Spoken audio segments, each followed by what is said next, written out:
Three unqualified morons with microphones. This is the previously recorded podcast.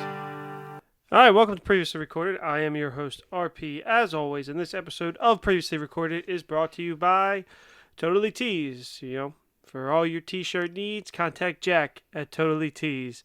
Because if you need a shirt and you don't have one, call Totally Tees, they'll get it done. All right, and joining me for today's episode is the wonderful, the talented, the beautiful Audra. Welcome back to the podcast. Thanks for having me. You're very welcome. Thank you for joining me.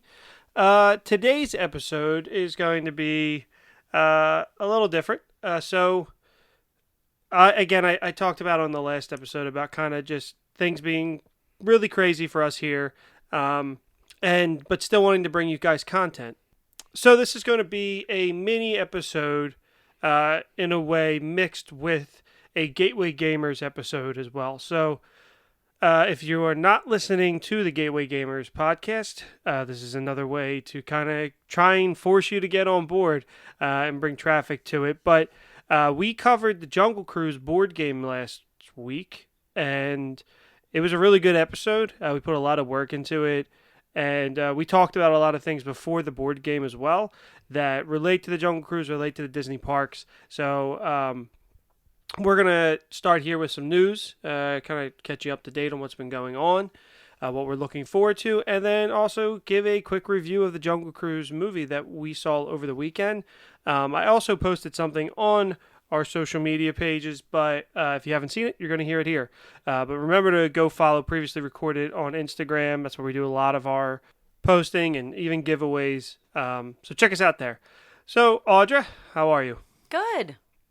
Life has been crazy for us. It has been. So it's nice to jump on here, talk a little bit, have some fun. Yeah, so just like the last episode, I'm going to talk a little bit slower. I feel like I rushed through it because I literally had, I think the episode was 30 minutes long, and I had 35 minutes to get it recorded, get it posted, and uploaded and edited.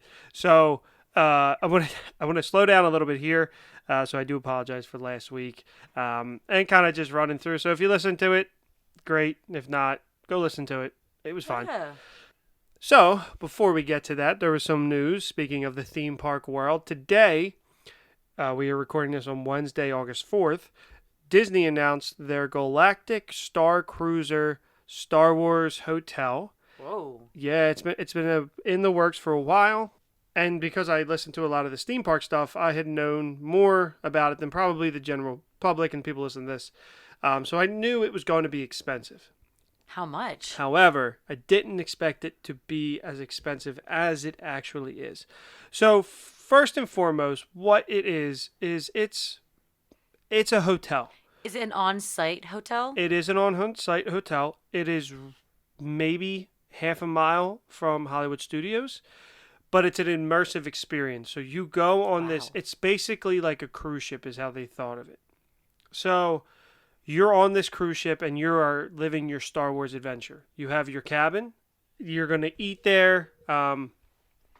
I don't believe that there's any actual windows. I believe it's all screens because you're supposed to be in space. I would hate that. Yeah, like you get transported, you go up, and you're in this Star Cruiser that is, well, for 2 days. And you do go to Galaxy's Edge, which is in Hollywood Studios. You do make a voyage there one day. This is a 2-day thing. It's 2 nights, they said. So I assume 2 nights and then the third, you stay there, so and then you get off in the morning. Do more? So, no, you can't. It's built like it's an itinerary. It's supposed to be like like a cruise itinerary. There's itinerary, so you follow. It's a Star Wars adventure. You're living a Star Wars adventure. There's a list of rundown of things that you do. From lightsaber training, which they have these brand new state-of-the-art lightsabers that actually retract and looked real. They're freaking awesome. They are super cool. How much? I don't know how much. They haven't said. They also haven't said if they're exclusive to just the Star Cruiser, but knowing Disney, I'm sure you can get them anywhere in Star Wars. And then there's like dinners there. You can choose to have an earlier or later dinner. You can upgrade yourself to have a captain's dinner, and you can sit with the captain, and the captain will be a Star Wars creature. It'll be somebody dressed. There are going to be a ton of actors. Wow. and a bunch of other. There's going to be a bar on there, but like it looks like you're slated to have like a half hour at the bar. Like it's weird. So the thing about it is, it's like people are going to pay this price, and I'm going to reveal the price. You would kind of be able to feel like you should be able to dip in and out, which I assume they're not. There's no way that they can force you to do everything. There's no way. Like if I wanted to stay at the bar longer and I'm paying all this money, yeah, you better. Hell yeah, I'm going to stay there as long as I want. They might make you pay more. They might make you maybe miss who out knows on something else. But so there's a bunch of different things, and it's one. You do go down to Hollywood Studios, and you are scheduled on your time of when you're going to ride the Smuggler's Run, and I assume Rise of the Resistance because that's the best ride there, obviously, as I've talked about before. But it's just like crazy. So what I'm describing to you, how much do you think this is? And I'm saying Disney and expensive. So Disney's already expensive. right. So what would you say for it? It's basically, think of it as like a 2-night cruise.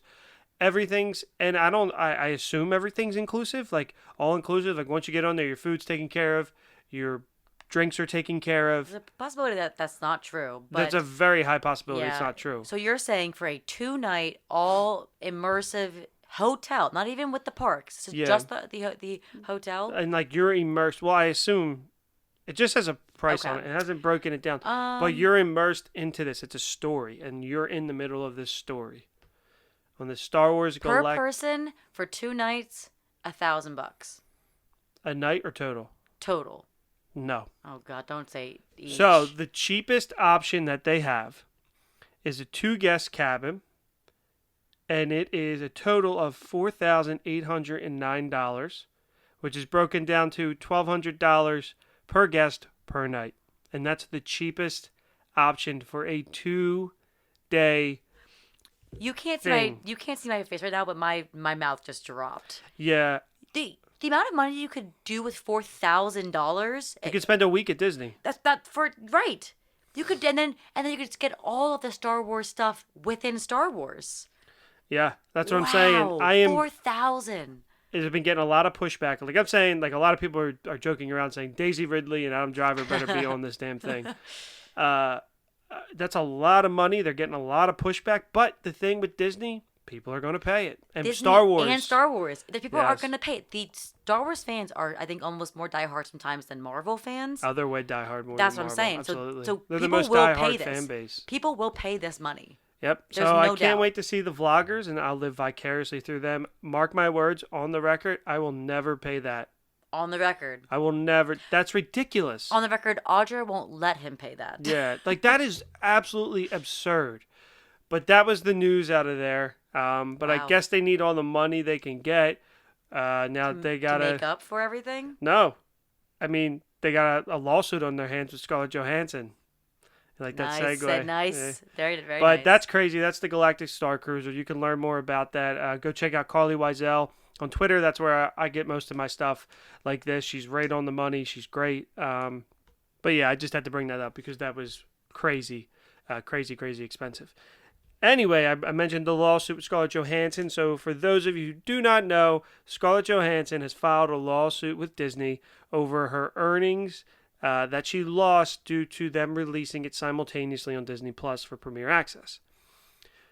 Off the cusp, I thought it was like, oh, okay, this is it petty? Is it not? It's estimated that she could have earned up to $50 million Yes. more. Good for you. Go ahead, sue. They broke your contract that this was supposed to release exclusively in theaters. Yep. They didn't alter her contract.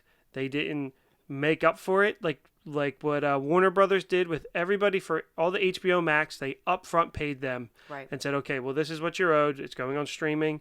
Here you go. You're taken care of.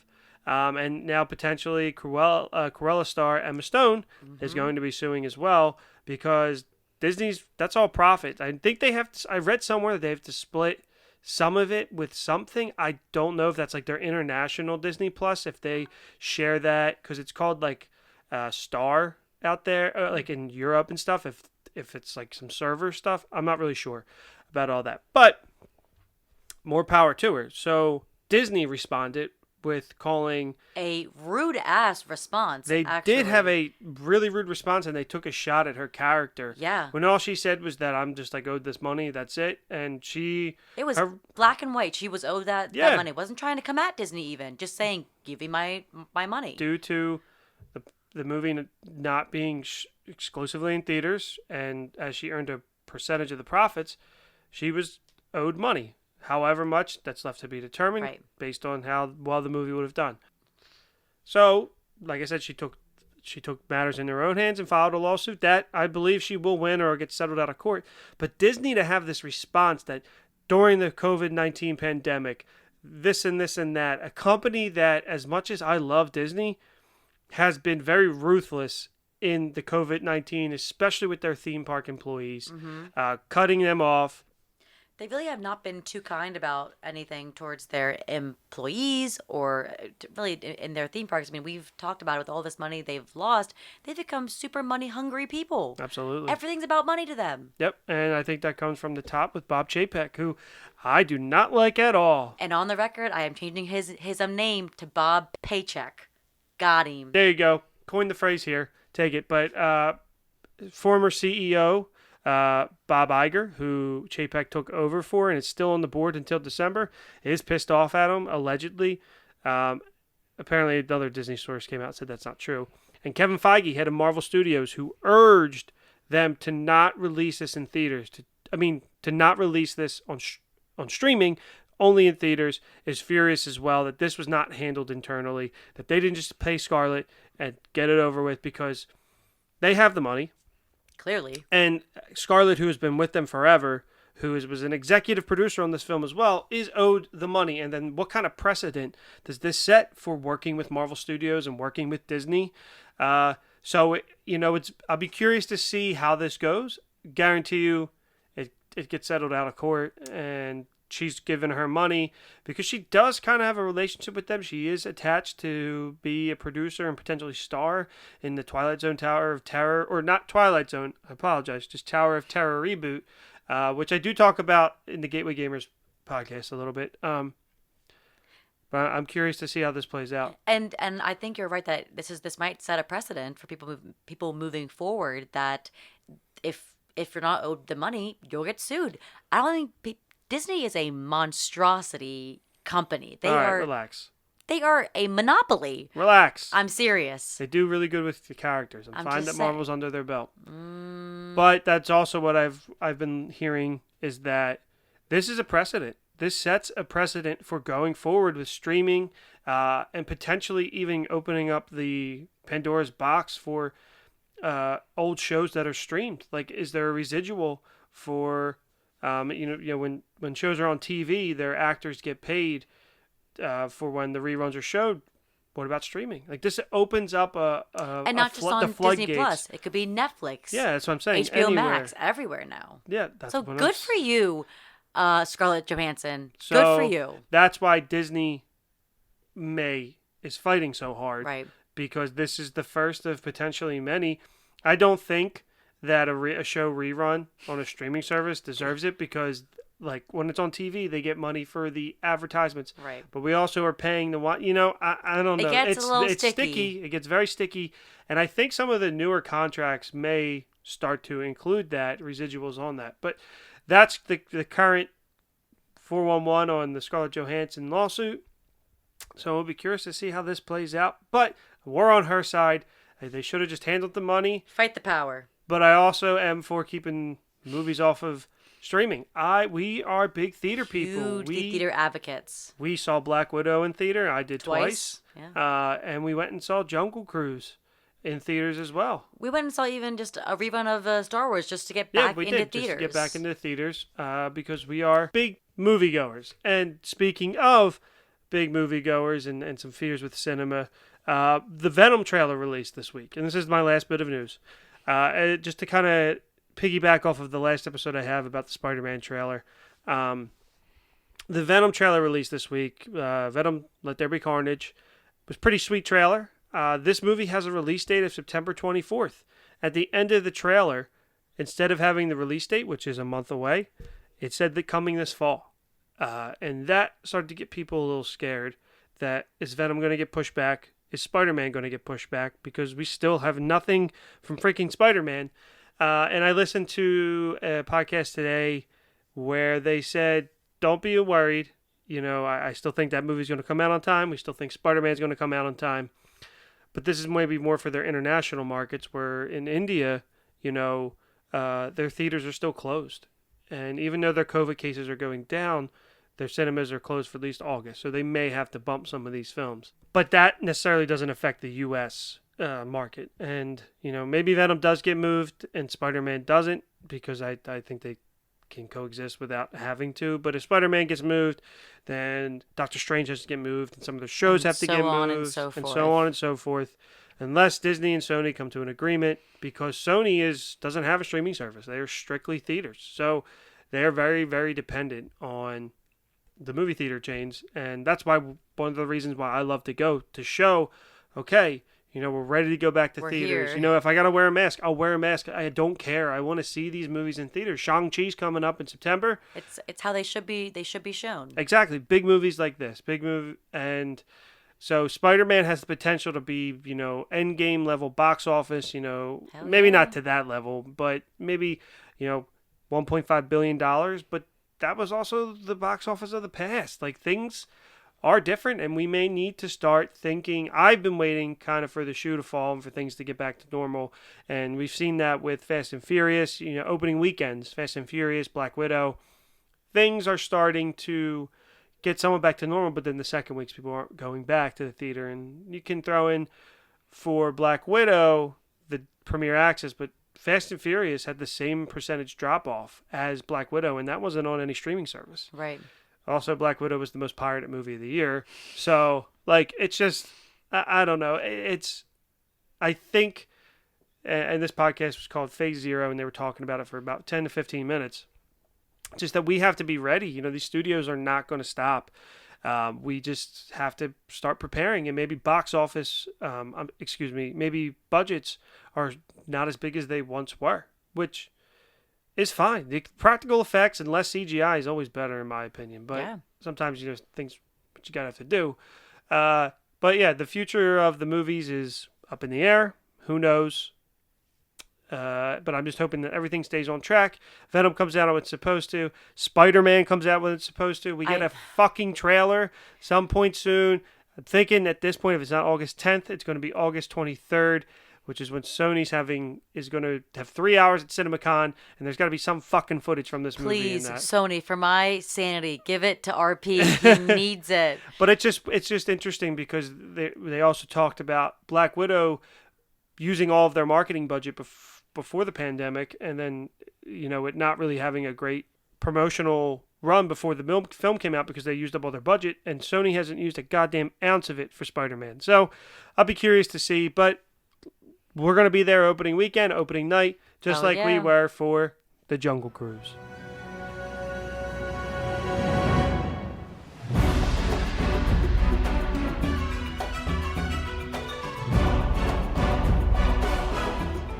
So if you haven't seen the Jungle Cruise, skip ahead about 10 minutes because I don't want to ruin it for you. But we saw it this weekend. I posted it on the previously recorded account, what my thoughts were, but just figure I'd double it back for people who didn't check it out. And also, Audra can share her thoughts. So this film was directed by Jaume Collet Serra. I don't know. I probably just butchered the shit out of that. But he is also going to be the director of Black Adam. So The Rock must have loved working with him.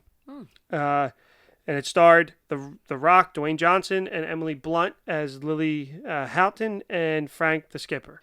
So this movie did really well over the box office weekend, or what we've come to know is good. As it should. It did $30 million here, $30 million internationally, and $30 million on Disney Plus. So kind of half of Black Widow's numbers were great. So it opened to $92 million globally. And it had the biggest surge uptick from Friday to Saturday at 15% uptick in theaters. And that's the largest of the pandemic. So The Rock was thanking all of us, but we saw it on Sunday, so that wasn't us. So what did you think of this movie? I'm not going to really review it. This movie's about a skipper who needs to transport Dr. Houghton to find this tree that offers It's a magical tree that offers a petal that can bring, world-saving medicine if they do research on it.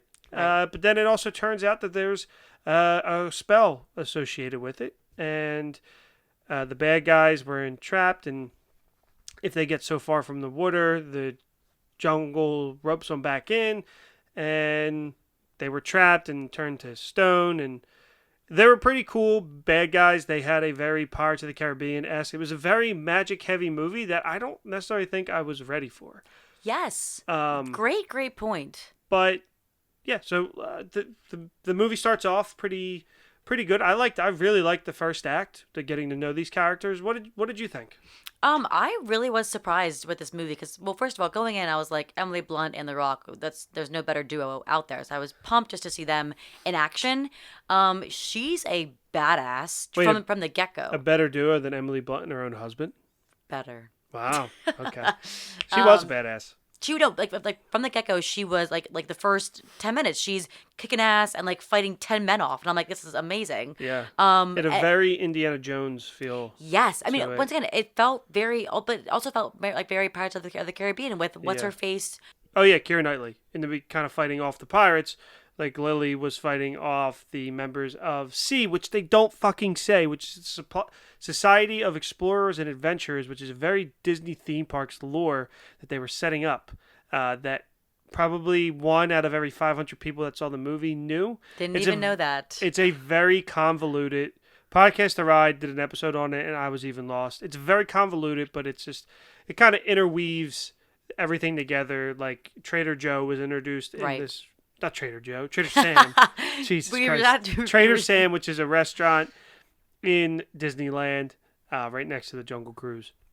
But anyway, continue. She was kicking ass. Right, so it went in. So almost immediately, it went into once they got on their journey on the ship and on the river, the magic was just happening. It was there, with the magic animals between them.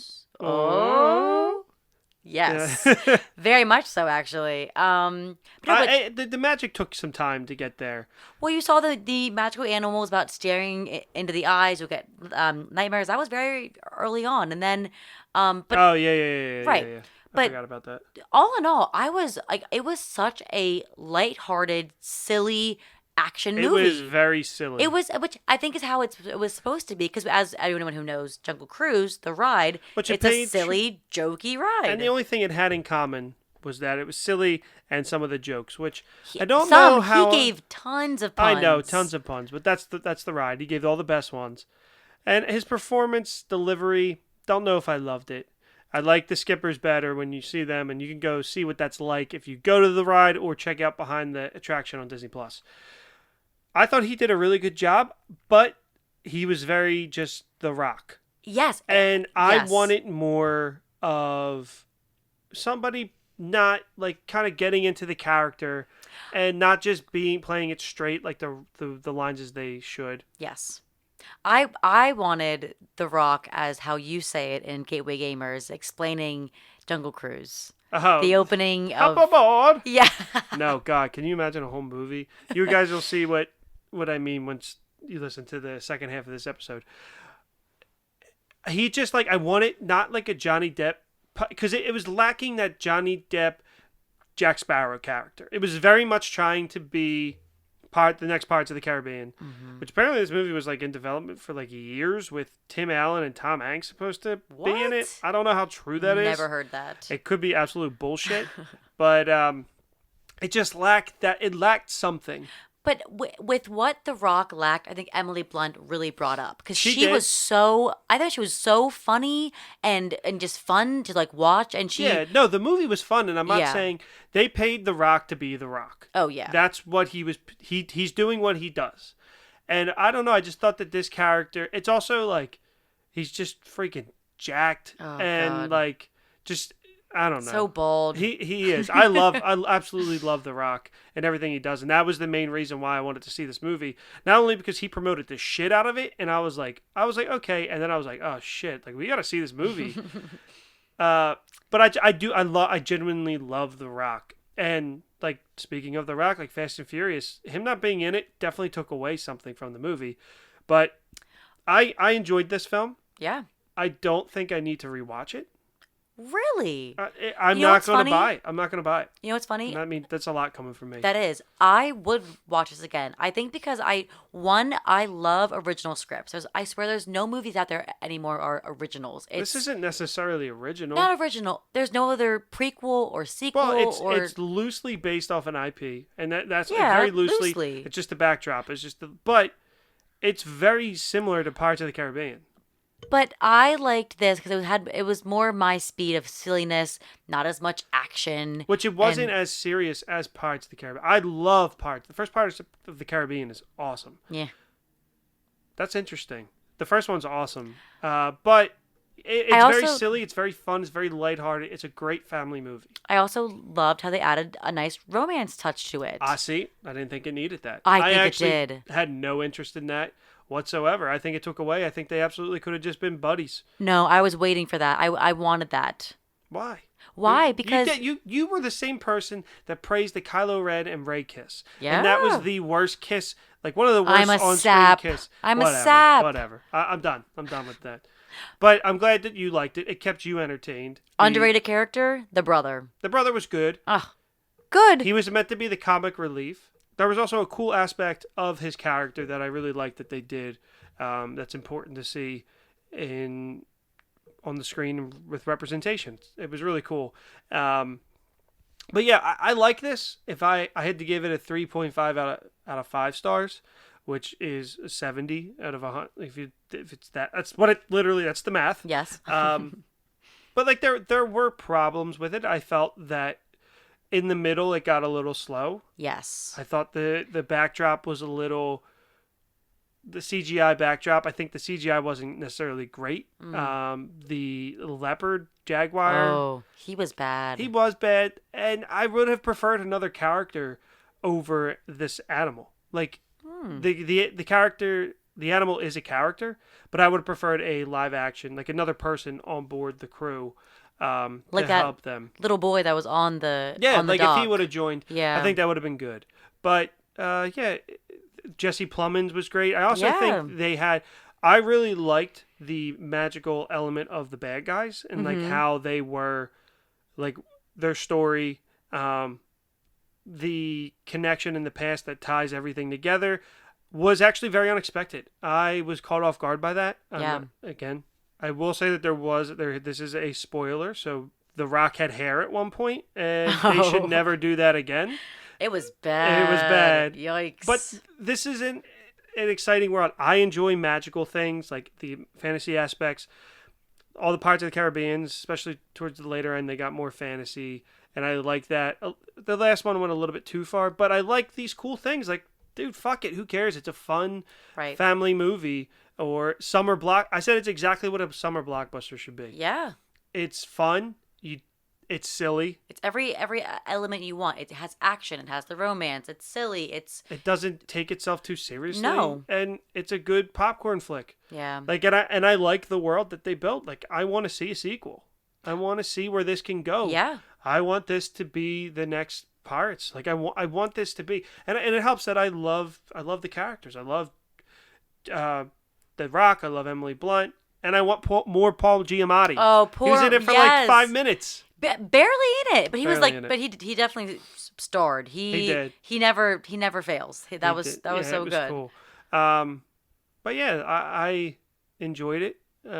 Anything else to add? Do you a fantastic score by James Newton Howard. I actually found myself listening to it today. It really reminded me of John Williams' scores and these great big fantasy epics, like Harry Potter, or Harry Potter's a bad choice. More like we keep saying pirates. Hans Zimmer was pirate, so it was like a mixture of Hans Zimmer and John Williams, like the Indiana Jones and the Pirates together. Really cool and really adventurous. So I liked it. And if you're hesitant, it's go to the theater unless you have like 4 of you. Then stay home if you want. In terms of a price point. But go see it. It was fun. It was good. And we don't have another movie really. Well, that's not true. The Suicide Squad is Friday. Free Guy is the following week. which I've heard really great things about. And then after that, we have like 2 weeks, and then Shang-Chi comes out. But anything else you want to call out about the movie? Well, I was gonna rave about it, but you're bringing me right down. Well. I gave it a 3.5 out of 5. No, I would give it a 4 out of 5. I came out of that saying I really liked the world that they built. I like the characters. Yeah. Could care less about the love. But I want more. I want a sequel. Yes. I hope. Apparently, The Rock was meeting with Disney this weekend to discuss a potential sequel. Well, the way it ended, there's definitely a way to open up to a sequel. There definitely absolutely. is. Yeah. So if they could bring it back, bring the ship back, bring the bad puns back, I'm all for it. And like where this could go, I hope they set up the sea. The Society of Adventurers and or Explorers and Adventurers, and basically, yeah, I don't know. Great movie. Couldn't say more. I wouldn't more say about great. It was definitely good. Oh, wait, we can have differing opinions on this. But I'm just arguing it wasn't great. It was good. And I'm glad we saw it in theater. I'm glad we saw it opening weekend. I would recommend seeing it no matter if you're at home or theater. It's definitely just a good movie. Yeah, absolutely. Anything else to add about the film? I don't think so. Yeah, I don't think so either. We kind of covered it. We don't want it. We're not diving deep. We're not giving it away. We're not doing spoilers because it's still fairly new. Yeah. But yeah, go check it out. I'm glad it came out. I'm glad it finally came out. It's a year overdue. Yeah. Anything to plug before we go? I don't think so. I'm just going to plug the Gateway Gamers, which stay tuned, hang in, and you're going to hear the rest of it next. Audra, thank you for joining me as always. Thanks for having me. We will be back with a new episode. It might just be me still, but in 2 weeks we'll be back with something that I've been working on, and I think you might enjoy. All right, so enjoy this episode of the Gateway Gamers, and remember to rate, like, and subscribe to previously recorded. If you're not already, remember to leave a rating. It really means a lot. We'd love to hear it. Shane and Bob love when they're called out too on the comments. So if you do that, leave a review, tweet us, Instagram, all that fun stuff. All right, guys, enjoy. And go to the movies. Enjoy the rest of the summer at the movies so we can all see Spider-Man in December. Woo-hoo. Right? Right, Audra? Right. All right, guys. Enjoy.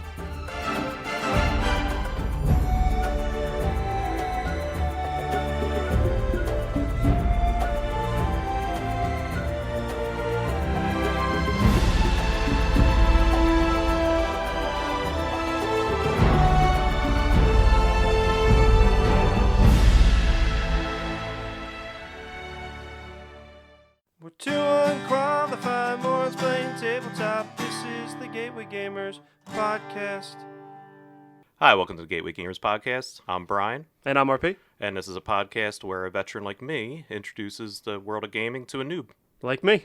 Hello, welcome to the Gateway Gamers podcast episode 8. Ocho, welcome. Dude, holy crap, dude. 8 episodes. I know. It's wild. Feels like 38. We've been doing this since like April. Yeah, it was before my birthday. Yeah, dude, it's crazy. Happy to be here. It's a nice adventure for us, I think. We're still having fun.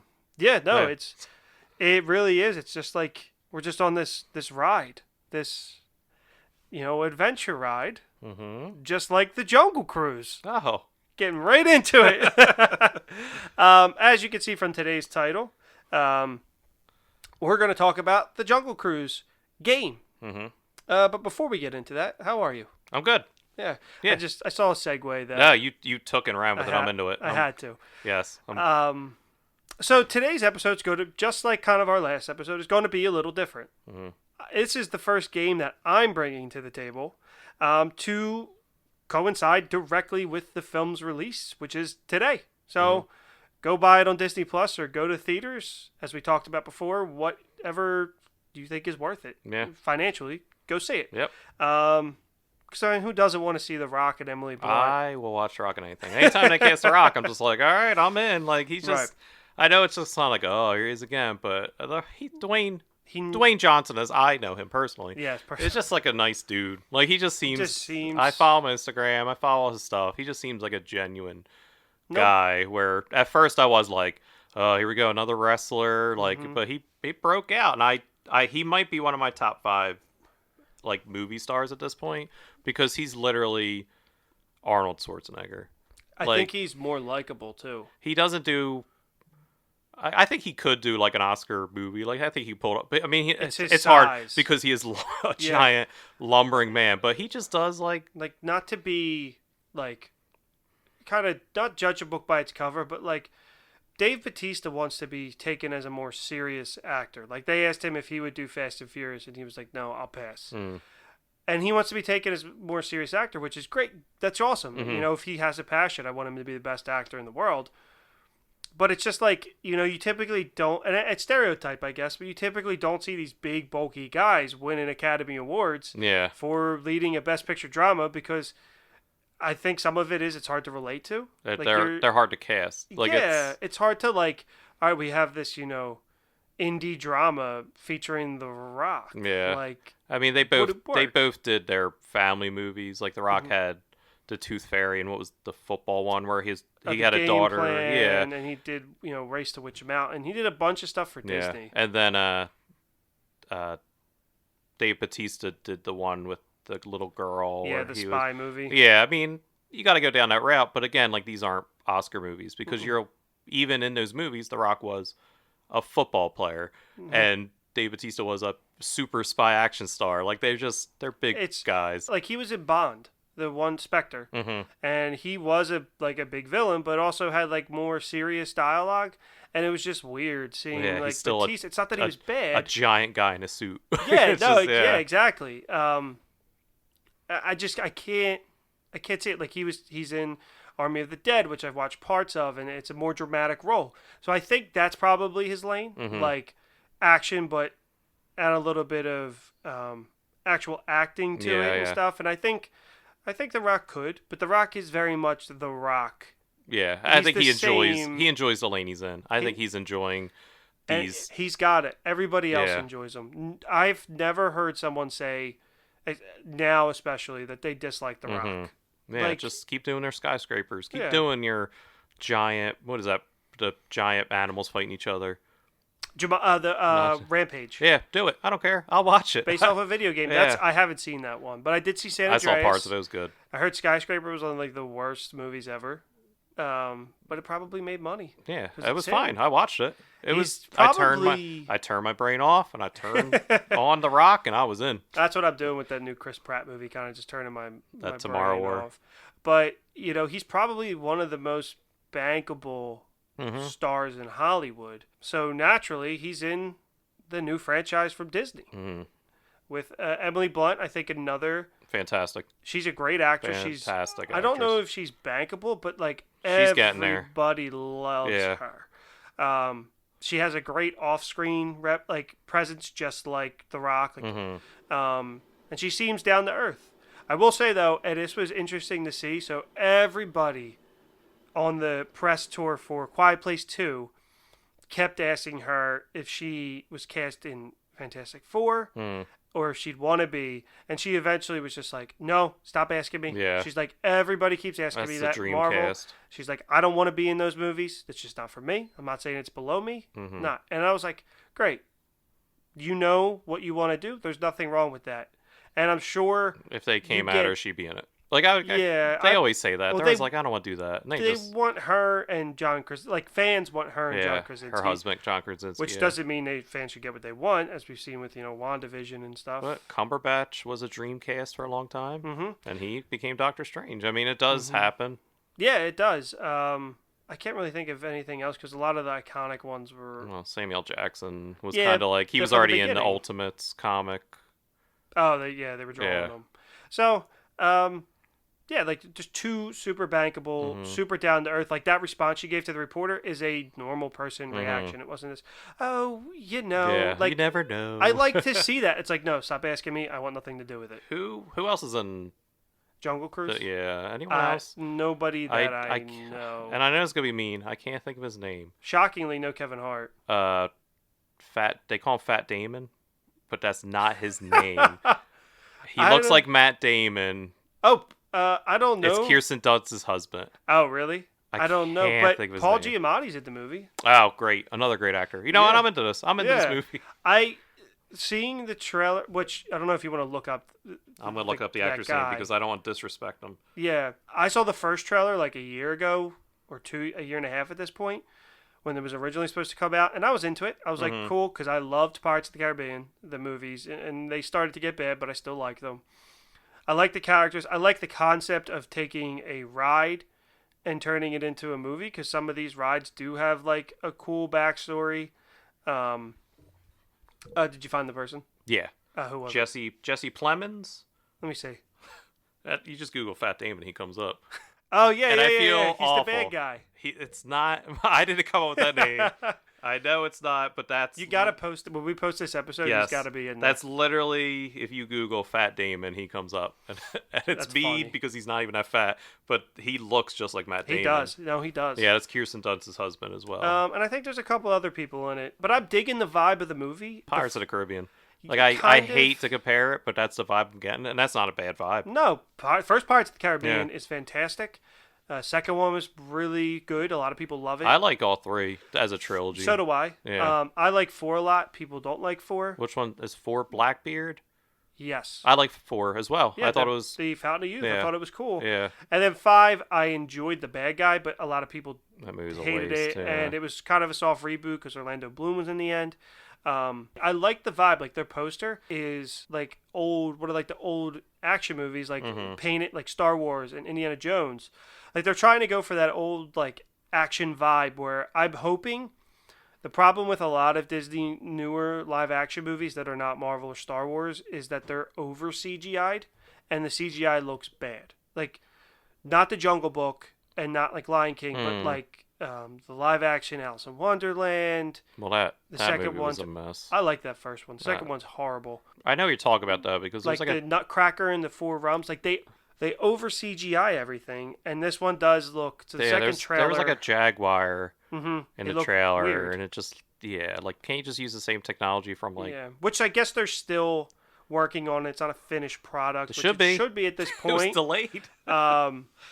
It should be at this point. The second trailer had a lot more of that CGI, where the first one had a lot of more like practical and action. So we'll see. I think it's directed by Rob Marshall, who did some of the later end. Definitely did Pirates 4. Okay. And I think he also did Into the Woods. Okay.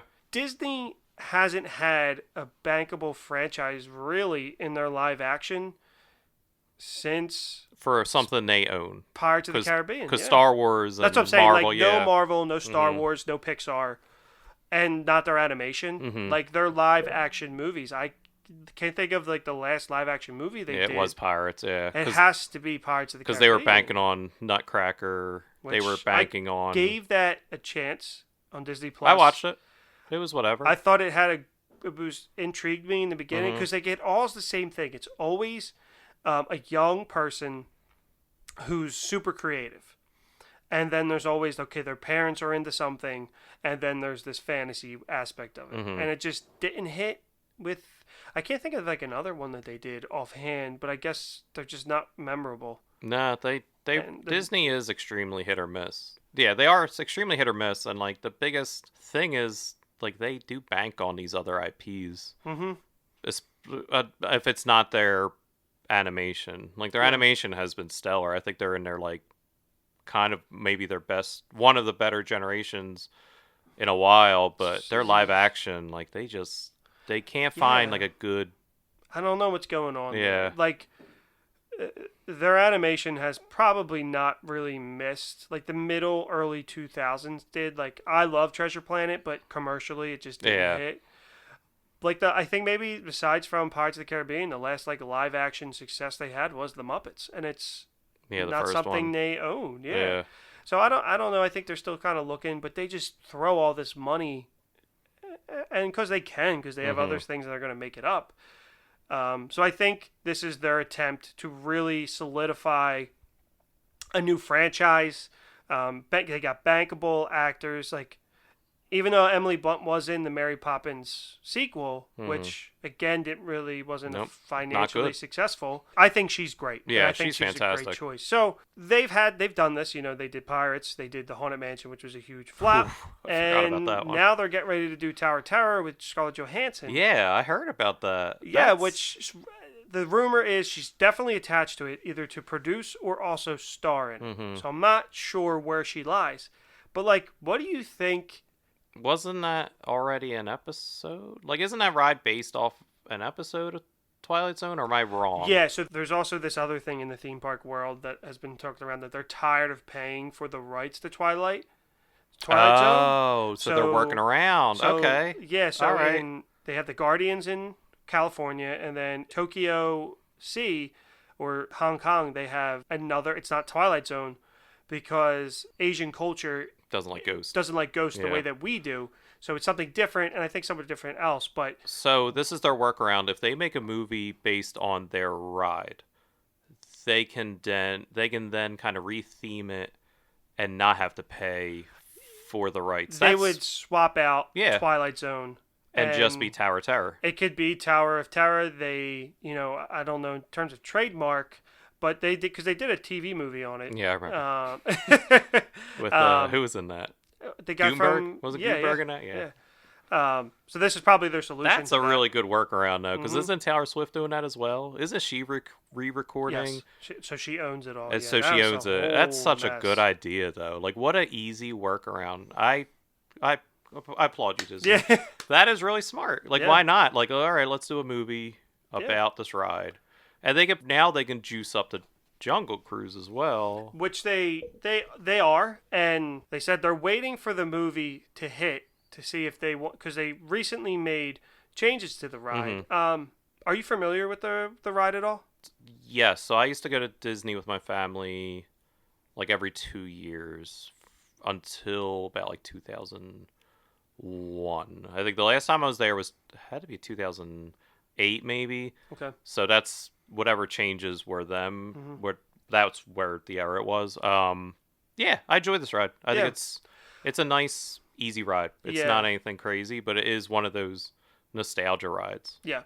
I am not super familiar. My family is huge Disney people, and I didn't become familiar with the ride until more recently, where I started getting into theme parks, and I was like, "What? Why have we never done this ride?" And so this ride is a main attraction for a lot of people, and it was an opening day attraction with Disneyland back in 1955, specifically July 17th, 1955. And the ride did evolve a little bit, and for those who know the ride, the skipper is the main attraction of this ride, because they'll tell jokes, and that's like a person. It's not like an animatronic. Yep. It's the person who. It's a person. There's like a castmate. It's a script they follow with a variety of different jokes that really makes the ride. So it's fun, and recently, right before COVID, some boats sunk on the ride. Okay. But I think they took that time to fix some of the boats up, but also they did improve the ride. They made changes to things that were not culturally appropriate, and they had a bad depiction of indigenous people, so they recently changed that a couple weeks ago, and some parts of it are still being worked, but I think they're waiting to see if this ride tweak hits. it even more to see if this movie hits. I'd be into that. I want to see The Rock. Like, oh, there's a hippo, and then The Rock's also standing in the water flexing. It'd be so awesome if The Rock was in the ride. And then you go around the other way, and there's a Rock with a snake, and then it's just The Rock through the whole ride. Say whatever you want. The Rock Cruise. Say whatever you want. The Rock, wants to run for president, this and that. This would cement his legacy if he was an animatronic in a Disney World ride. I think that'd be incredible. But I think he could easily, because they did that for Pirates. They added Davy Jones kind of in the beginning on the waterfall, like a little. Yeah. So then they also had Blackbeard, and now it's neither. Oh, they got rid of that little part? Yeah, with the smoke, it's just like a skeleton though. Oh, okay. Well, that's fine. It was cool. Because they just they changed again some of the things that were culturally inappropriate, like the bidding on the women. They kind of changed. The redhead they changed to a pirate.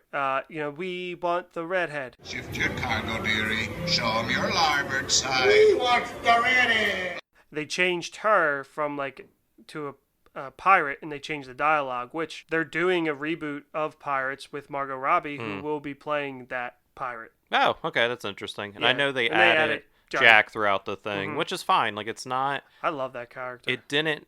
But also didn't take away from the ride. Like, it was just like... The only thing it takes away from is his animatronic is incredible. Yeah, well... And then all the other ones are still like the 1950s, the 60s ones, yeah. Which is fine. Like, Like, it just adds a little without taking much away. Yeah. And they could do that easily with the Jungle Cruise. Like, just kind of have...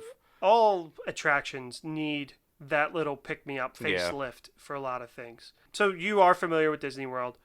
What would be like a Disney property, like theme park ride that you would love to see made into like the Jungle Cruise? Like a movie, like a AAA type movie. Yeah, like the next Pirates or the next Jungle Cruise, but not the next Haunted Mansion. So there was a ride back in the day, and it was wild for Disney. Like, it was called Alien Encounter. Yep. Extraterrestrial. If you've never been on this ride, look it up. It's insane for a Disney ride, because it wasn't even a ride. It was just like the premise was that you were going into this like scientific thing, and they were it was transporting an alien, or it was like I think it was like they were transporting an alien to like prison or something. Yeah. It was something weird like that. There was someone with a transporter, little mini show like Disney always does, and then you go into this room and you get strapped into these chairs that were just like on your shoulder, and then there's a tube in the middle, and they're supposed to be teleporting in the president of this company, instead teleporting this terrifying alien.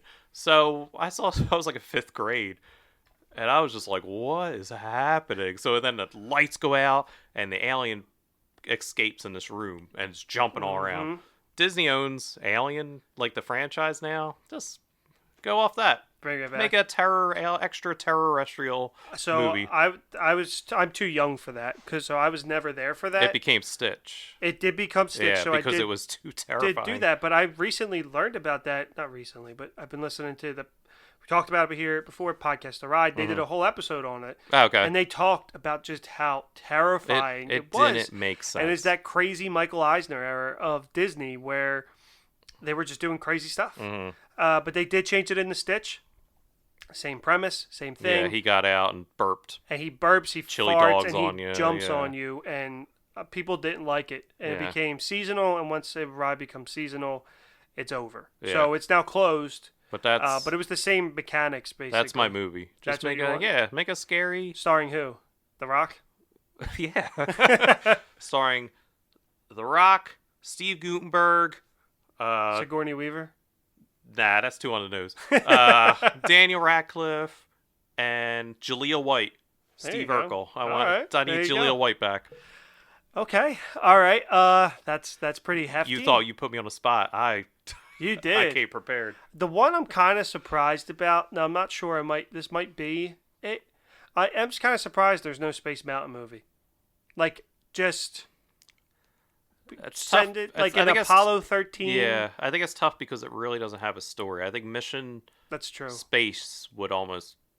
Was that Mission to Mars? Is that what it is? What was the one? Like Like Gravitron type one? Mission Mission Space? Space. Yeah. I think maybe think. that.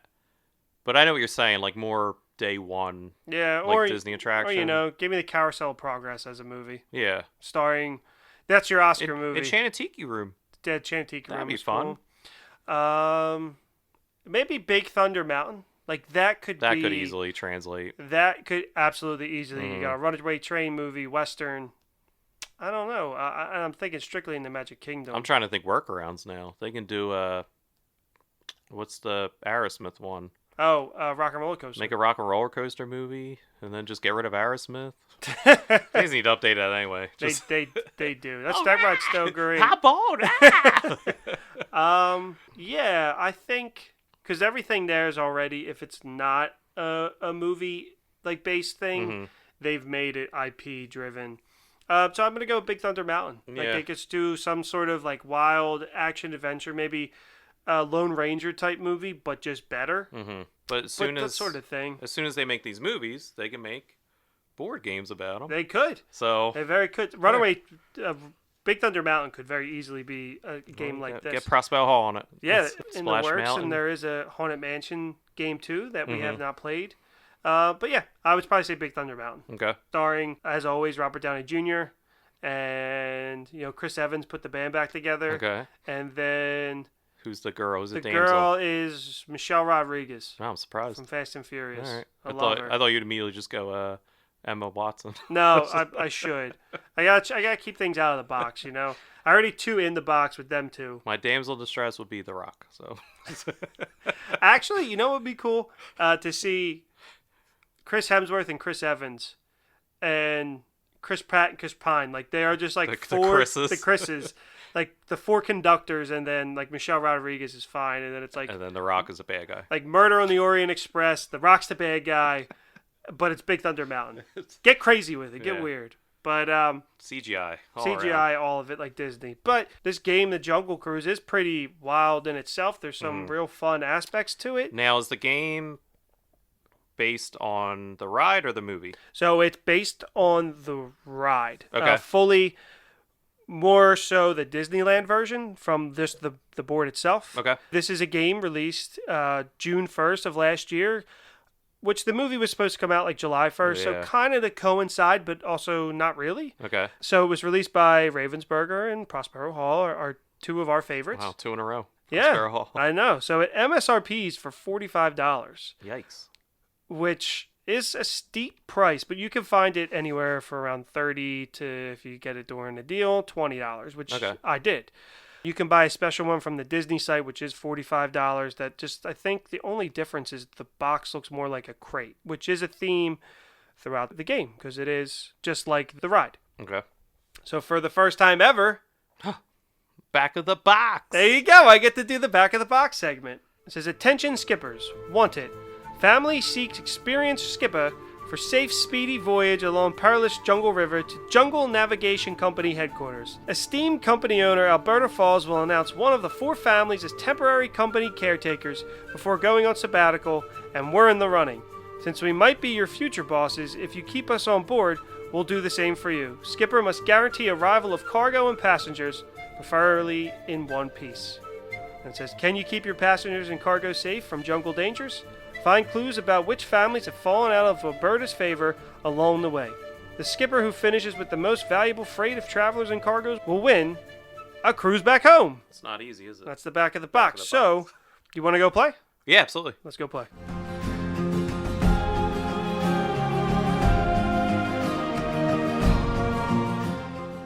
Welcome aboard the world famous Jungle Cruise. The Jungle Navigation Company is famous across the world for being world famous. You're about to enjoy a distinctive, exciting voyage down perilous jungle rivers. But you'll need a little extra preparation for this trip, since this time you're the skipper.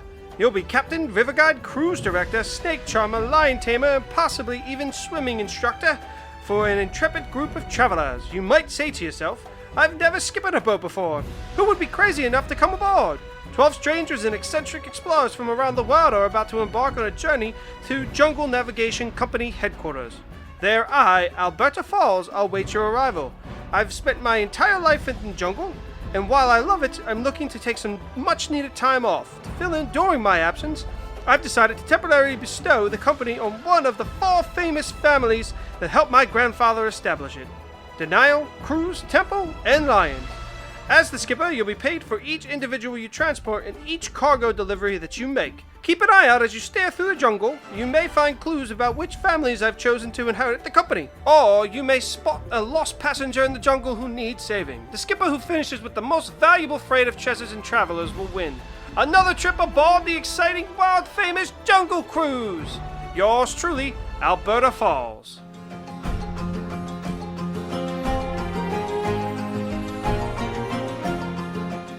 All right, we're back. We're back. We survived our trip, when we went and took the company over from Alberta Falls. So we played it. What you think? I liked it. Yeah. Yeah. It's very simple. Yeah. It's very just roll and move. So you start off, there's 4 different ships. There's the Congo Queen, the Sankaroo Sadie, the Volta Val, and then the Nelly Nile. So those are the 4 ships, they're different colors. And basically the mechanic is you roll a dice from 1 to 4. You move whatever those spaces are. Say you move 3 spaces. Then you pick up 4 cards. And you only have to do the actions on 3 of the 4 cards. And at the top, there's 3 boxes, and the amount of X's that are in the boxes indicate the amount of these exclamation fate dice, basically. And if you roll, say you have 1 and you roll 1 and it lands on the exclamation point, the highlighted part of the boat on the bottom of the card, you remove a passenger or cargo. And if you get blanks, you don't remove anybody. And there's outposts along the way, there are clues along the way. So the 4 families, as Alberta Falls said in his beautiful letter, that there's the Denial, the Cruise, the Temple, and the Lions. So along the way, you have the ability to look at these clues, and it'll show you 3 of the 4. Like each one will show you 1, and those are the ones that you are not going to win the game, get the most points for. And that's just like a point-based system. Yeah, those are the ones you want to let fall off the boat, because your boat is full when you first start, full of passengers. Yeah. And they all have little icons on them. Yeah, I kind of dove right into the mechanic of the game. Yeah, but what else am I missing that we did? I mean, that was kind of it. I mean, that's it. There's not a lot to it. That's what I liked about it. I liked that we were able to jump right in. I mean, it's a very easy game. It's just like your boat is full of passengers. Each passenger has like a little icon, which represents one of the 4 families. You travel along the river, and stuff happens. You roll these cards. They determine your fate, and you either lose a cargo, or you lose a passenger. It's up to you based on the highlighted section. Yeah. So how many cards you play is how much you move. So if you roll 3, you draw 4 cards, but you only play 3. And I like that you get to you mitigate which ones you play, because each one has a danger scale of 1 to 3, and then it indicates what side the boat is kind of getting reacted by the danger. So if it's like a 1 danger elephant, and you have, or you can mitigate. So if you're looking at the clues and you know that the lion family, whatever family has the lion, that they're not going to get you end game points, you can look at the card, see that they're on that side of the boat, and play that card. Yeah. So even if a passenger does fall off, it's a passenger that you don't need. Like, yeah. I do like that you can mitigate the game somehow, and it's... So there's some strategy to it. So part of that strategy is you can go to the clue, or you can bypass the clue, which... Brian, you bypassed every clue, and you went right to the finish. I went right to the finish, because there is a benefit to going to finish, as you just start collecting some of the end game coins that are there. Yeah, so at the very end, you get to the end, and you see the clue of which family's chosen. Then there's also a stack of tips. So the tips are $3, $2, and then 111. So each turn you have there, you collect a tip. Brian was there for 4 of the 5 tips. So he got 4 and I got 1. And as soon as all 5 tips are gone, the game ends. And then you add up your points. So while Brian was sitting there at the finish, I was still making my trek along the way and still had to do some of the clues and the dangers. So like there is an advantage to finishing first, where you got there way before me, didn't see any clues, and at that point those points that you collected from your tips were kind of the deciding factor. Like, you didn't matter. I thought that was kind of weak. Like, I agree. That I got to the end to collect 5, 6, 7 points for just 7 points right sitting off there before you got there. Yeah. Like, that was weird. Like, there should be a better way. There's some things about this game that could take this from a fun game to a much better game. Like, there's only one path that you can shortcut and go past the clue, or you can go to the clue. The outpost, you have to stop, even if you roll 4 and it's 1 away, you have to stop at the 1. And then you only have to do 1 action card. And it's just like very just monotonous. I broke this out before to kind of get myself ready to learn the game. So I've played by myself. I played with producer Audra, and I played with you now. And one of the fun aspects of this game is that your danger cards are just like the ride. So there are jokes with each card that you pull. There are dad jokes. Which are skipper jokes. They're perfect. Which, like, for example, the classic, backside of water is one of the cards. I played backside of water. It was 1 danger to the left side, and the joke was, coming from this side, us skippers call it O2H, but that's a chemical joke, which doesn't always get a reaction. Great joke. Great joke. Yeah. It is. It's a good one, and that's kind of the mechanics of the game. Yeah. And there's some cards that are facing sideways, and if you draw them, you have to play them, and they help.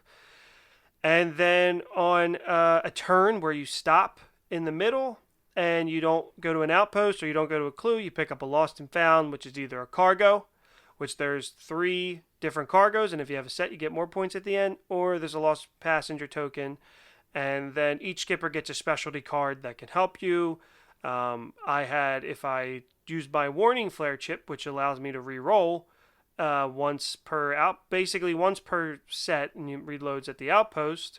And yours was you get to save a passenger at a cargo. At the outpost. Which I think that's some of the problem with this game is there's no stakes. Like, I feel like it's all very simple. Okay, I'm going to use my warning flare, but it just reloads in 6 spaces. Yeah, I don't know. It's a very good...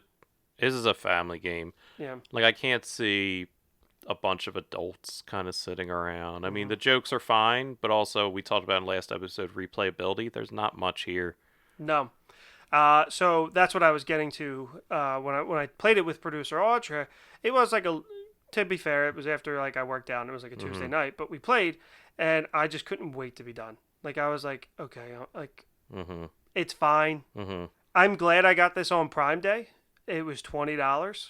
I think that's a perfect price point compared to what was the original MSRP. $45. Yeah, on that's Disney. And there's that has to be why, because of the branding, because there's not.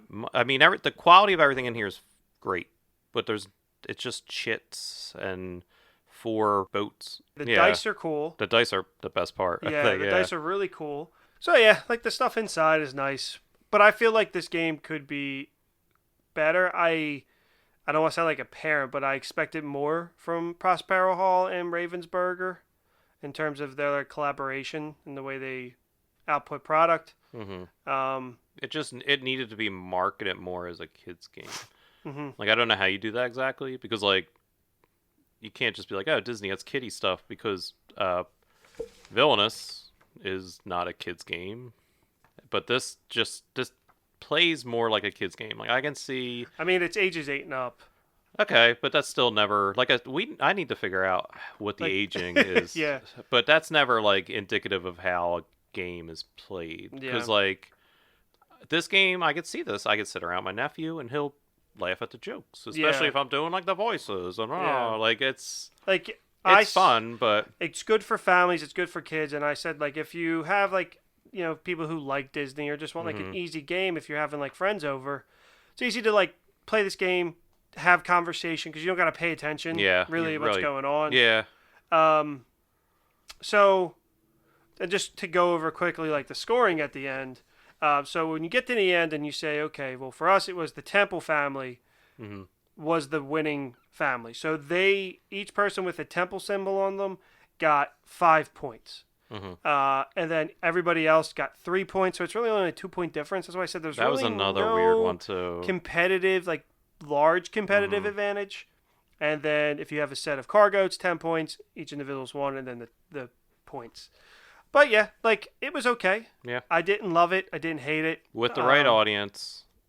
Yeah. AK kids. I think this is a good kids game. That's a high price. That's the other thing. That's a high price kids game. $20 is fine. Yeah. I feel okay, this is, a family night and we want to play a board game. This is fine.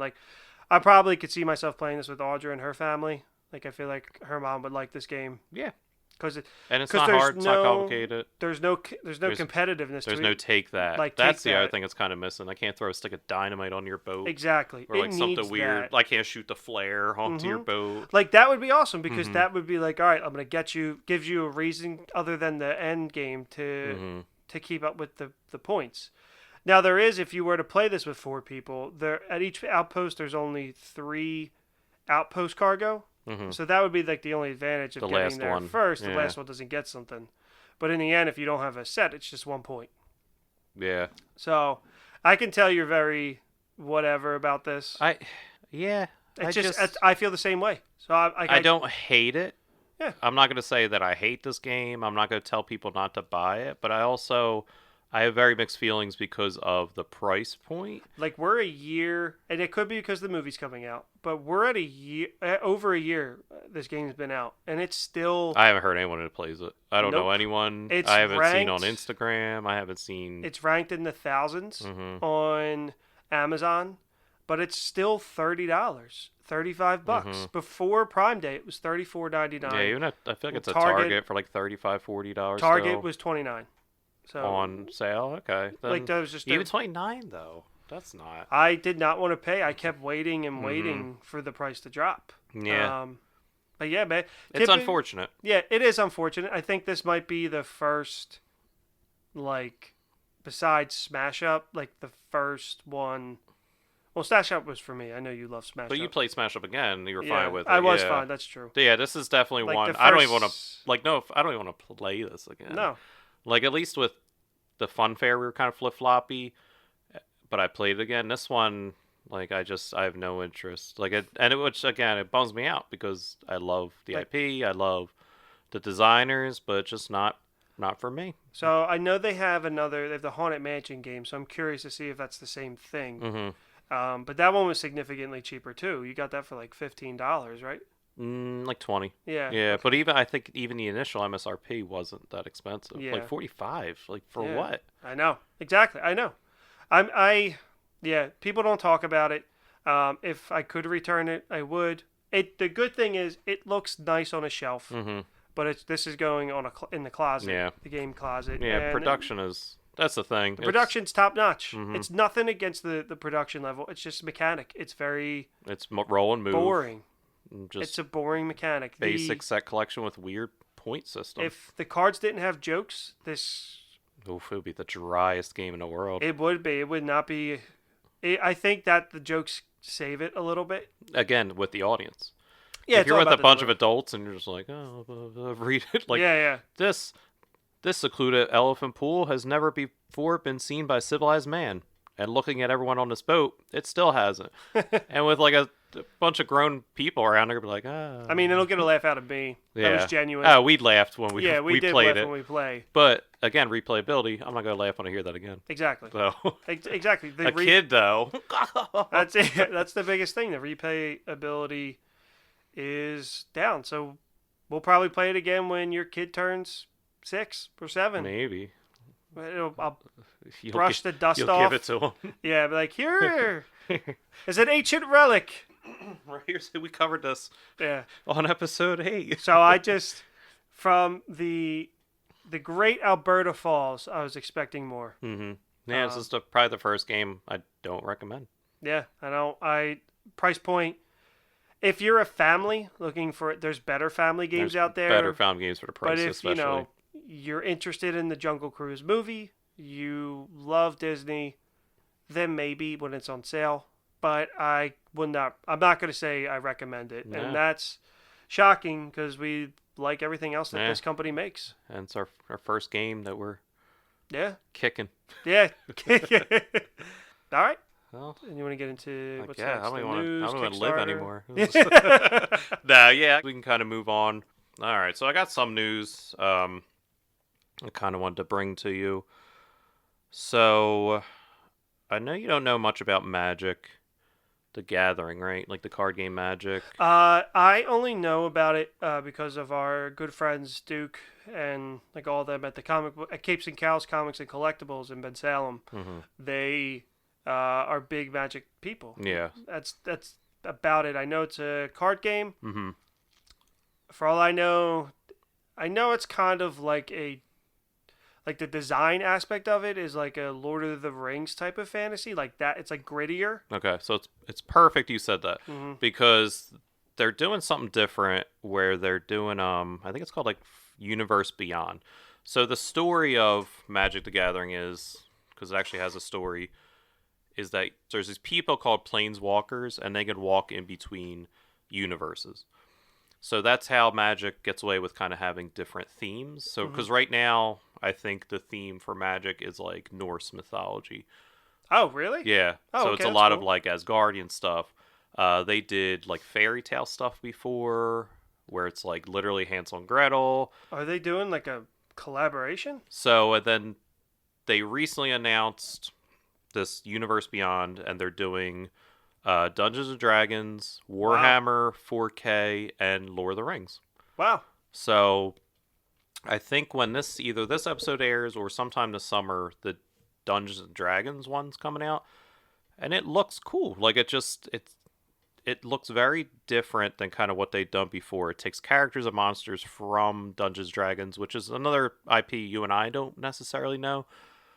But if you're a fan of D&D, this might bring you into Magic, which is why it's such a good idea. Because like Magic is a great game. I haven't introduced you to it, and I will eventually, but it is a very solid game. It's just a very expensive, like Pokemon, non-stop, gotta buy game. But I think one of the coolest aspects of this is the artwork for this game is like really solid artwork, and then they're doing alternative cards where the characters look like they would in a D&D That's pretty cool looking. Rule book. So the one I showed is like Nadir, the Selfless Paladin, and the original artwork, solid like always, like Magic always is. But they're also doing like I'm assuming a rarer card in a set where it looks like from the old school D&D booklet. The other cool thing that they're doing with it is they're making actual like dungeon cards. Okay. That will go off to your sideboard, kind of, and certain characters in the deck will explore the dungeon, and they'll traverse different rooms in this dungeon, and they affect card play. So the one I'm looking at is called like the Tomb of Annihilation, and as the person goes through it, each player loses 2 health. They go into another room. Each player loses 2 life unless they sacrifice a monster this turn. Like it's cool because it just kind of affects the board state, and it's also a very different mechanic. Okay. That's never been in Magic before. Some other weird artwork is like it looks like that's cool. Really old school Dungeons and Dragons like covers. Yeah, it looks like 80s art kind of. Yeah, and then another cool aspect is there's going to be full frame art cards, which are going to be like the chase expensive cards. And they have I don't know if they could play for the game of Magic, but they're like D&D reference. So it has all the stats as if you would play D&D, and I think that's them opening up, trying to introduce Magic players to Dungeons and Dragons, and it's a really good idea. So I don't think I'm going to jump in on this one or the Warhammer 40K, because those are 2 IPs I don't love, but a Lord of the Rings set would be amazing. Oh yeah. And I would absolutely play as Legolas as my commander, and then having like an orc horde. Yeah. Like Magic it's really cool that they're doing this. I think it's an IP that's primed for something like that. And that'll bring people in. Yep. And it fits perfectly. They could easily do any IP, because they've done it was a very limited. They have these things called like secret layers, and they're just super expensive like collectible sets they put out, and they did a Walking Dead one. Oh, really? So they had like Michonne with like her 2 zombies, and then they had like Negan, and then one of the weapons you could have in Magic was like his bat. His bat, yeah. Yeah, and that was cool. They also did another one was so in Magic there's your power, your mana is like artwork. It's plains, so it'll be like swamp, field, forest, water, like kind of like that. Sure. They did Bob Ross. They did like Bob Ross artwork, so there was like a set you could buy, and it was all his artwork. That's pretty cool. As the lands that you play in Magic. That's smart. Yeah, like I almost bought it. Yeah. I looked into it. It was expensive, but I was like, man, that looks so cool, just like framed and like. But it just I wasn't ready. Those type of things, yeah, man. well, that's when they do special stuff like this. It's always like it's pretty cool. I mean, they did Godzilla. They did a whole set where cool. Godzilla and his friends were like the big monsters in that set. So you could get Mothra, and I don't know how to explain his menagerie. Yeah. So that was one thing I wanted to bring to the table. The other thing you want to talk about. I did. So at this point, we're way past it, but Loki has been a pretty big sensation to the fact that, you know, it changed Disney Plus from Friday releases to Wednesday releases. And, of course, I want to talk about Villainous. But there's the Marvel expansion of Loki's Villainous expansion called Glorious Purpose or Mischief and something or other. But it's the Loki expansion. Similar, It's the Loki expansion, which you knew about for a while. And then one day I just happened to look, and it went on sale for pre-order, coming out tomorrow, I believe, August 1st. Or, I'm sorry, and if you're listening to this on the 30th, in 2 days, on August 1st. Yeah, I knew it was coming, and then you found out who was in it, and kind of, you sent me a link of all the pieces. The pieces look great. Yeah. There is a Target exclusive where they have a Frost Giant cover. And then the Loki piece is in green. It's like iced, which it looks cool, but I very much prefer the green look. He's not, like, he is a Frost Giant, but they never reference it again. They never really talk about it. Even like on the show, it's like, yes, you're from Jotunheim, but and then it's MODOK. Okay. Which the piece is cool. And then Madame Mask, right? Okay. Which I am not really familiar with her. But it was interesting that, again, that is the, you know, kind of the mantra, one big baddie and then two smaller side ones, where I do feel like, you know, like the first expansion for Disney's Villainous was the Evil Queen, Hades, and Facilier, which are, to me, those are three big bad guys. So it's the one on the cover, though. Like, Loki's the one you're going to put on a cover and be like, oh, Loki. Like, MODOK's he's kind of in the zeitgeist at the moment. Like he's in the Avengers game. Yeah, and now he has that Hulu show. That new TV show. But Madame Mask is a weird one. That's just kind of. So Marvel Villainous is played very differently than regular Disney Villainous because there's not, you know, you don't have your own fate pile. It's a community fate deck. So that aspect of things is very different, and we'll save that for when we get into it. I wonder if they'll add more to put in the fate deck then. I'm sure they will, because these small boxes are normally standalone. Yeah. So they'll need to create. They called it. Well, I know they call it for Disney Expandalone. Yeah. So you can. You could play in the box. Yeah. Which I think that's a new term on the show. We've never really used Expandalone before. Yeah, that's just it's a made up term. Yeah, It's cute. It's a cute term. But yeah, no, it looks cool. The pieces look cool. I'm excited. I do have it pre-ordered. And for once, I don't want the exclusive. Like, the exclusive was on sale. Cheaper, for whatever reason, cheaper than... It's not even out yet. Yeah. It's $18, and I don't want it. Yeah, I felt that about Gaston's, though. And then when I got it in my hand, I was like, oh, that's pretty cool looking. Maybe I'll get the exclusive. Yeah. And you can get the normal one. I think I just have more of a connection to Loki. Like, I care about that character. And the show's been awesome so far. Yeah. So maybe that's why I'm like want to be a purist and like want him the green. Yeah. Also, the green looks great. It's like it's that. his color. Yeah. That's like it's just Loki's green. What characters would you want to see next? I would love to see one of the Sinister Six. Well, we talked about that. We kind of talked about it on the Instagram. Yeah, I would love to see a big box. Yeah, currently they have Thanos in the original box, which is on sale for $15 right now. If you're interested, might not be. It might not be at this point. It's been for a while. Go back in time. Thanos, Killmonger, Hela, Taskmaster, and Ultron. Yeah. They're all very unique, very different. I haven't played as Killmonger yet because he really does affect other people need it. The other ones you can kind of simulate. But those are all movie aside baddies. Aside from the Sinister Six, which Taskmaster is now. I mean, this came out when Black Widow was supposed to come out. True. Yeah, that's a good point. Non-Sinister Six, I'd really like to see the Winter Soldier. Yeah, I was about to say, who's going on your box cover? That's what you got to think of. Who's the silhouette? Yeah, probably the Winter Soldier.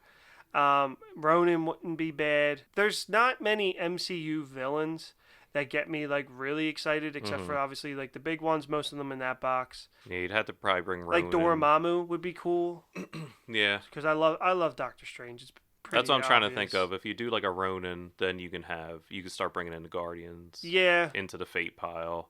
Well, they are Gamora, and I believe Gamora is because of Thanos and Draxus as well. But you could do that, if you could have, let's say they did do Ronin or the Winter Soldier. You could have a side person. If they had Winter Soldier, the other villain could be maybe like the bad guy from Ant-Man, Yellow Jacket. The Spider-Man villains are the big ones. Like Mysterio would be perfect. For this game, Doc Ock, they need a big box of the Sinister Six. Yeah, which they haven't done for Disney. They haven't done after they did the normal big box. They haven't done any more. So I'm every time one of these expansions come out, I'm like, oh, still. So now that I'm invested, I'm worried that this may be the last one. I've been saying that. I know, and the fact that the Marvel big box is on sale everywhere since before Prime Day has me worried that maybe the Marvel one's not doing as well. Prospera Hall is Funko now. Yeah, so I'm not sure. I'm really not sure. So yeah, I think Zemo would be good. Oh yeah, Zemo would be cool. I think Zemo, because I don't think Winter Soldiers, they're kind of moving away from him as a villain. So yeah, but I feel like this pulls more from the comic book than the movies. So, but he's not even a villain in the comics anymore either. Not anymore. True. Yeah, I think Zemo would be good. Good Shadow. Collector. Yeah, the Collector and his brother would be good. Red Hulk. Mandarin. Mandarin would be good. Ironmonger. I'm trying to think of the movies because they're going to go with the most recognizable. Whiplash would be cool. Yeah. Abomination. Magneto would Absolutely. be cool. Yeah. But yeah, I mean, I think that's... it'll be good. I'm going to have it. I'm going to play it a bunch of times. Yeah. So I'll be able to report back. Yeah, we'll definitely cover it. Like, we're going to cover all the mini ones. Yeah, we will. All right. You ready to fight? Sure.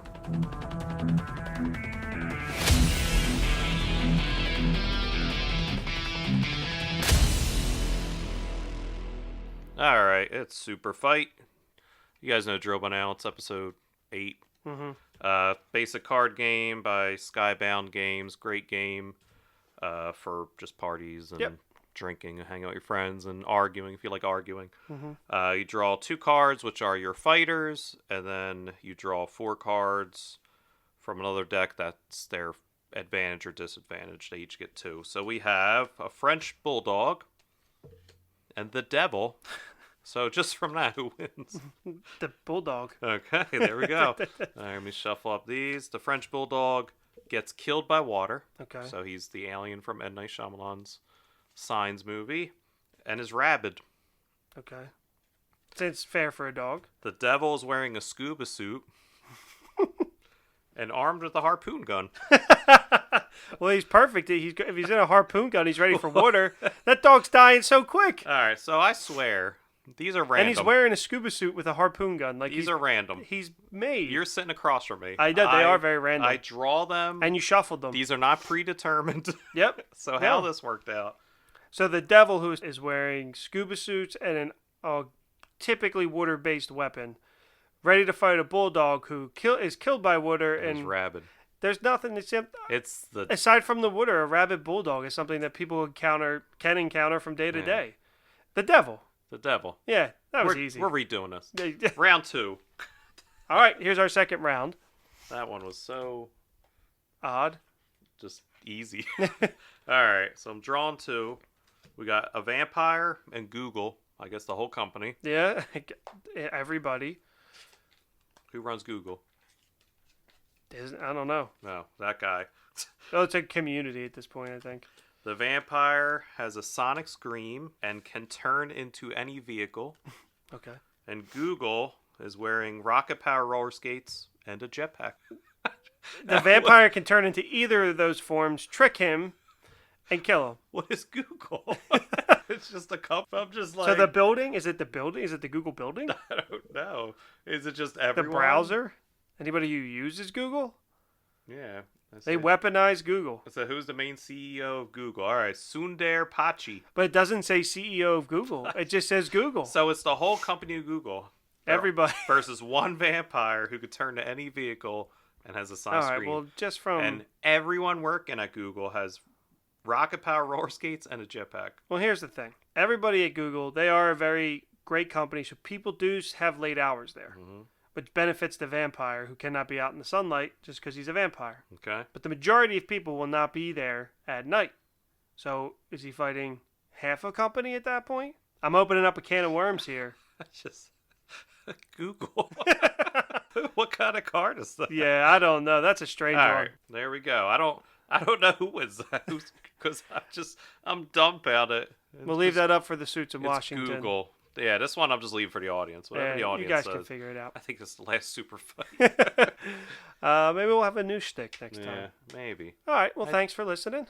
Yeah, no, thank you. Yeah. You made it this far. Yeah, thank you. Through our nonsense. Yeah, true. I hope you enjoyed our review. I hope we maybe saved you some money on a game. And maybe you went and saw Jungle Cruise. Hope you enjoyed it. We're getting ready to watch it soon. But yeah, remember to leave us a rating wherever you listen to podcasts. Recommend us to your friend, your hair cutter, your barber. Yeah, your barber. Also known as a hair cutter. Or hairstylist. There you go. Your dentist. Yeah. Your librarian. Recommend us. Your friends, your teachers. Yeah. Anybody. And then follow us on the gram, right? Yeah. Gateway Gamers Pod. Just, because anything we kind of cover, we put pictures up, and then other games that we kind of cover as well. All right. Thank you very much. Thanks for listening. Attention skippers. If you're looking for some variety and need to log extra time at the wheel, another group of, volunteers is being shanghaied for nighttime excursions down the Congo. These fascinating cruises through total darkness can be both exhilarating and unpredictable.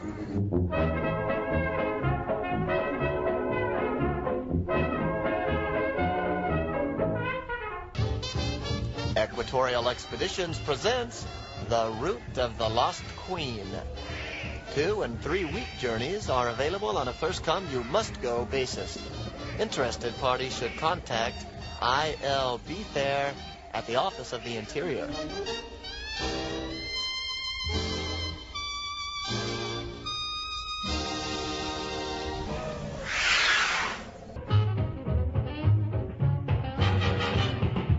Last week, the River Pilot's License Test was given to 30 Jungle Cruise skippers. Congratulations to all those who passed. The remaining 29 pilots may take the test again next month.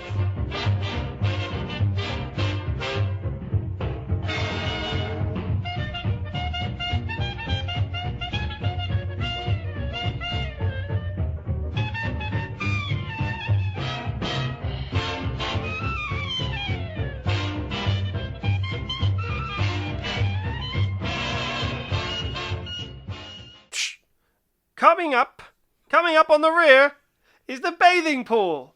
This secluded elephant pool has never been seen.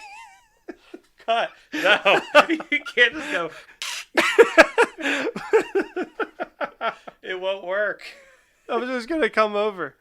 I poorly executed that. I didn't know what was happening. Well, I was just gonna insert that into the. I know, but we can record them later. You don't have to go. I guess we didn't talk about it. Can you please put this after the song as like an outtake? Because that was RP, include this at the end. Oh, he literally just went into the microphone and then started flailing around. I was so caught off guard. All right, but yeah, there's no real replayability to this game. All right. Where were we before you?